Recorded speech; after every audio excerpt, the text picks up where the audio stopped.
Бұл таңдауым ешқашан өзгермейді. Көптен бері көрінбей кеткен Назарбаев мәлімдеме жасады.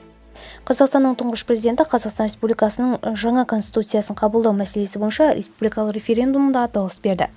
Экс-президенттің ресми сайтының хабарлауынша, дауыс беруден кейін Нұрсұлтан Назарбаев елде жүргізіліп жатқан саяси реформаларға қатысты өз пікірін білдірді.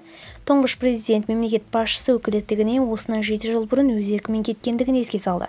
Оның айтуынша, бұл шешім елдің тұрақты дамуы мен билік сабақтағысы жалғасу үшін қабылданған.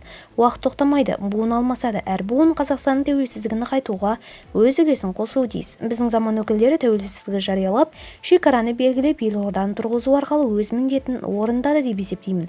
Қазір Қазақстанда одан әрі нығайтып, оның беделін көтеру қажет. Бұл бағытта аз жұмыс істеліп жатқан жоқ. Соның ішінде мен қолдап отырған бүгінгі референдумның да маңызы зор. Өз уақытында мен Қасым-Жомарт Тоқаевқа таңдау жасадым, және де бұл таңдауым ешқашан өзгермейді деп түйіндеді сөзін Нұрсұлтан Назарбаев.